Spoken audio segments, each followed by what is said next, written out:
Back news. ప్రధాని మోడీపై మంత్రి బొత్స చేసిన వ్యాఖ్యలకి పురంధేశ్వరి కౌంటర్ ఇచ్చారు.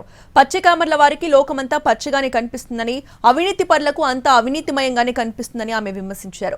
వోక్స్ వ్యాగన్ స్కామ్ గురించి ప్రజలు ఇంకా మర్చిపోలేదని అన్నారు. విశాఖ రైల్వే జోన్ కు రాష్ట్రం ఇచ్చిన భూమి అనువుగా లేదని చెప్పారు పురంధేశ్వరి. తెలంగాణలో ఆపడానికి కారణం ఏంటి? అక్కడ కూడా కేంద్రానికి ప్రభుత్వం వ్యతిరేక ప్రభుత్వం కదా ఉంది. మీరే చెప్తున్నారు కదా, ఈసీని చెప్పు చేతుల్లో ఆడిస్తున్నారు. ఇది ధర్మం కాదు కదా, మీరే చెప్తున్నారు కదా, నేను కాదు కదా చెప్తుంది. ఎవరికి వాళ్ళకి లేదు అవగాహన, నాకు లేదు అవగాహన. నేను ఈ ఊర్లో ఉన్నవాడిని, ఈ ఊర్లో పుట్టినవాడిని, ఈ ఊర్లో అవగాహన ఉన్నవాడిని, ఆఫీసర్తో రోజు కాంటాక్ట్లు ఉన్నవాడిని. మోడీ ఎవరో చూసింది ఆయన వచ్చి చెప్పి మాట్లాడతాడు, నేను వచ్చి వాస్తవాలు మాట్లాడతాను.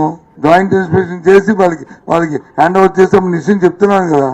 పచ్చకావర్లు వచ్చిన వాడికి లోకమంతా పచ్చగా కనపడుతుంది అన్నట్లుగా అవినీతి చేసే వారికి ఏది ఎవరు ఎలా చేసినా కూడా దానిలో అవినీతి వెతకడం మీదే వారి సమయాన్నంతా కూడా కేటాయించడం జరుగుతుంది. బొత్స సత్యనారాయణ గారు వారి మంత్రిగా ఉన్నప్పుడు వోక్స్ వ్యాగన్కి సంబంధించినటువంటి అవినీతి చేసినటువంటి అవినీతిని ఎవరూ మర్చిపోలేదు అనేటువంటి విషయాలు వారికి గుర్తు చేస్తున్నాను. 2019వ సంవత్సరం నుండి నేటి వరకు కూడా కేంద్రం పెద్ద ఎత్తున నిధులు రాష్ట్రానికి అందించిన ఆ నిధుల్ని సద్వినియోగం చేసుకోకుండా ప్రజల్ని మోసం చేస్తూ మభ్యపెడుతూ మరి అధికారంలో ఉన్నటువంటి నేతలు ఏ మేరకు అవినీతి చేశారు ప్రజలందరూ కూడా గమనిస్తున్నారు.